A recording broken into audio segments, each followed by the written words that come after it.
Кимдир бирөө үйүңдүн үстүнөн кулап түшпөш үчүн, айыптуу болуп калбашың үчүн үй кура турган болсоң, үйүңдүн үстүнө тегерете тосмо жасап кой.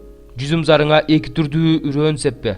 Болбосо сепкен үрөөнүңдүн түшүмү да, алган жүзүмүң да ыйык болуп калат. Өгүз менен эшекти кошуп жер айдаба. Жүн менен зыгыр бууласы аралаш токулган кездемеден кийим кийбе. Үстүңө жамына турган жамынчыңдын 4 бурчуна чачы жасап ал. Ким аял алып ага жакындагандан кийин аны жек көрүп калса, анан мен үйлөнүп ага жакындаганда кыздыгы жок болуп чыкты деп жалган жерден айыптап жаман сөз таратса, анда кыздын атасы менен энеси шаар аксакалдарына дарбаза алдына кызды алып келсин да, кызынын кыздык белгисин далилдесин. Кыздын атасы шаар аксакалдарына: "Мен кызымды бул кишиге аялдыкка бергем. Ал азыр кызымды жек көрүп калды. Аны жаманатты кылып, мен сенин кызыңдын кыздыгын көргөн жокмун" деп жатат. Бирок менин кызымдын кыздык белгиси мына деп, кызынын кыздык белгиси калган кийимин шаар аксакалдарынын алдына жайсын. Ошондо шаардын аксакалдары күйөөсүн алып келип жазага тартсын. Ал Исраил кызын жаманатты кылып, ушак тараткан үчүн анын мойнуна 100 шекел күмүш салынсын, күмүштү кыздын атасына беришсин. Кызы анын аялы болуп кала берсин. Ал өмүр бою аны менен ажыраша албайт. Эгерде анын айтканы чындык болуп, кыздын кыздыгы жок болуп чыкса, анда кызды атасынын үйүнө алып барышсын. Аны шаардын эли ташбаранга алып өлтүрсүн, анткени ал атасынын төрүндө ойноштук кылып, Исраил элинин арасында жийиркеничтүү иш кылды. Өз элиңдин ичинен жамандыкты ушинтип жок кыл.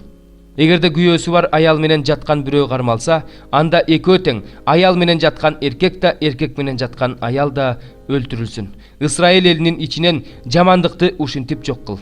Бойго жеткен кыз жигити менен убадалашып койгондон кийин шаардан бирөө жолугуп калып аны менен жатса, анда экөөнү тең ошол шаардын дарбазасынын алдына алып келип, ташбаранга алып өлтүрүшсүн. Кызды кыйкырып жардамга чакырбаган үчүн, эркекти жакынынын аялын булгагандыгы үчүн өлтүрүшсүн.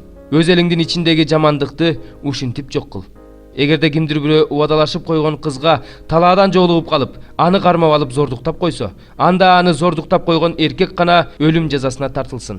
Кызга болсо тийбегиле, анын өлүмгө тете күнөөсү жок. Эгерде аны өлүм жазасына тартсаңар, анда бул өз жакынына кол көтөрүп өлтүргөнгө барабар болуп калат. Анткени ал убадалашып койгон кызга ээн талаадан жолугуп калган. Кыз жардам сурап кыйкырса да, куткара турган эч ким болгон эмес. Эгерде кимдир бирөө убадалашпаган кызга жолугуп калып, аны зордуктап жатканда үстүнөн бирөөлөр чыгып калса, анда аны менен жаткан эркек кыздын атасына 50 шекел күмүш берсин. Ал аны аялдыкка алсын, анткени аны зордуктап койду. Ал аны менен өмүр бою ажыраша албайт. Эч ким атасынын аялын албасын, атасынын төшөгүн ачпасын. 23 бөлүм. Кимдин энеги зыянга учураган болсо, же бала төрөтө турган мүчөсү бычылып калса, ал Теңирдин жамаатына кирбесин.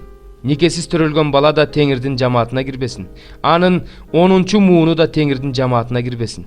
Амондуктар менен Мааптыктар да Теңирдин жамаатына кирбесин. Алардын 10-чу мууну да Теңирдин жамаатына кирбесин.